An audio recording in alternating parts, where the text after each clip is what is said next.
2024 was a weird year for me. A lot changed in my life, not in the least because I finished university.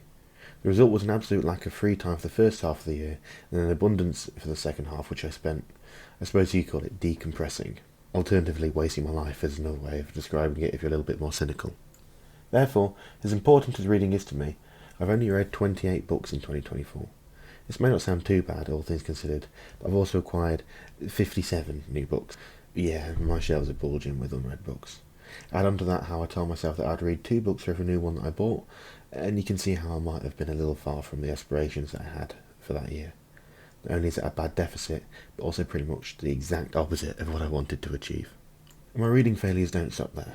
I set myself the goal of getting through some of the less interesting books on my shelves so that I only ever have books that I'm excited to read, and that didn't really happen. I also wanted to read several hard books, but haven't done so. I was only really somewhat effective at reading a broader selection of books, as in 2023 I read a large amount of Warhammer novels. It's safe to say then that I was not terribly effective in achieving any of these goals. Yes, it was a tough year, but if I make excuses for myself and don't hold myself accountable, then who will? Perhaps I was a little optimistic with these goals, or maybe I'm being a little hard on myself for not achieving them, especially given the circumstances that I found myself in last year. Probably both, but that's neither here nor there. What's next for 2025 then?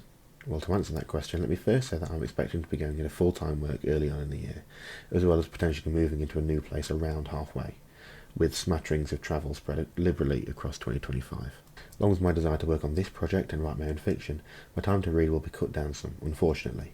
I must take this into consideration. The last 2 years I've attempted to read twice the amount of books that I buy, and for the last 2 years I've been unsuccessful. For 2025, however, I'm determined to force myself to do this. On my shelves I have plenty to read in a great variety of books, and outside of a few special editions that I have my eyes on, I don't really see myself buying that many, despite my desire to continue with a handful of different series. All I need to do is keep myself out of bookshops, and my impulsive purchases should be kept to a minimum. Perhaps my lack of spare time will mean that I don't have time to be going into these shops, maybe, but every time I travel I always end up buying a new novel from pretty much everywhere I go. At least when I visit China later this year, there'll be no point in buying anything because I can't read the language. Once again, I would also like to try and read some of the less appealing books on my shelves in 2025. See that as a bit of a declutter, as when I got my first part-time job about 5 years ago now, I went a bit crazy buying second-hand books. About half of these are still on my shelf unread, and I feel as if it's about time I got around to getting through them, despite having things that seem a little bit more exciting to read. I think that anybody who's big into reading can sympathise with me on this one. Another goal is to finish off a few series. I'm in a position where I've started off a few series, such as The Witcher, Dune, Children of Time, but I've not made time yet to finish them, instead beginning another one that I've heard excellent things about, such as the Sun Eater series and Mistborn. In a similar way to how I've been painting Warhammer, I've been flitting around from series to series without actually completing a full one. 2025 will be the year that I change that, in the same way that I'll focus upon painting a full Warhammer army. Keep an eye on this channel for something about Warhammer, because I've got a video in the works that will be talking about one of my projects. Finally, I want to read 4 hard books, one for each quarter. By a hard book, I mean books that are best read slowly in order to digest their contents. Mainly, I imagine that these shall be works of philosophy, as I'm very much interested in getting to grips with this subject. Again, I've got a video on that for more. My first read will be Marcus Aurelius' Meditations, but I also own The 7 Habits of Highly Effective People, a book that deserves to have been read long ago, as well as a really nice copy of the Iliad, so these will likely be 3 of the 4 that I read in 2025. I think that those are a good set of goals to be setting myself that don't stretch reality. A natural goal would be to read as much as possible, to accrue a tally greater than the 28 I read in 2024, or even the 41 I managed in 2023. I just don't think that this will be possible, however, and quality should always take precedence over quantity. Yet still, reading this script a couple of weeks into the year, I already feel the urge to try my best to read as many as possible. I wish that you could have heard the sigh that I made at myself when I typed out that line for the script. What am I excited to read this year? Well, I have got 5 answers for you.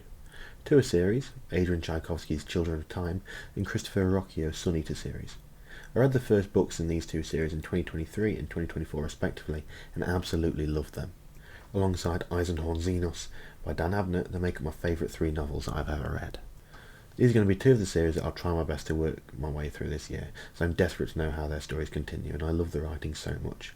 I feel as if I can learn from these 2 amazing authors to improve my own writing. The next 2 are both Warhammer related, and both finish off their respective series as well. Both are also written by Dan Abnett. The End and the Death volumes 2 and 3 are not yet out in paperback, at least not in this smaller format that I'm collecting the series in, so I've not yet read them. For anybody who's in the know about Warhammer, the Horus Heresy and the Siege of Terror series that concluded the former are a big, big deal, and this 3-volume monster by Abnett is perhaps the biggest deal of them all. And Pandemonium is the final book in the Bequin trilogy, which is a trilogy of trilogies and the whole Inquisitor cycle that Abnett's written. Again, for those Warhammer fans who are aware, they will know how huge this book will be, especially following the end of the previous book, Penitent. We know that Abnett is writing or has written this book, but hasn't actually been announced or had even a cover reveal at this point, so perhaps this is more of a hope than a confirmed read. Maybe that'll be 2026. My final answer for what I want to read needs little explanation. The Lord of the Rings. I've had my eyes on a very pretty illustrated hardback collection in a slipcase for a while. It's expensive, but I'm sure it'll be worth it. And given the fact that I'm writing a fantasy book at the moment, I feel as if it's worth going back to the very roots of the genre to see and experience where it all came from. I don't know if I'll read all 4 books in 2025, but I'll certainly buy these beautiful editions. That's all I have for this video then. It's a self-indulgent one to be sure, probably just something to keep myself accountable so that I can look back and make sure, okay, let's not buy any more books, I need to read some. If you're interested, I have a website which I'll link in the description if I can get that to work, where all of these scripts are turned into articles and you can read them if you like. Oh, and I also have a Twitter/X where I'll make posts to update you when I make new videos/posts on my blog. So thank you for listening, watching, and I hope to see you all again soon. Have a good day.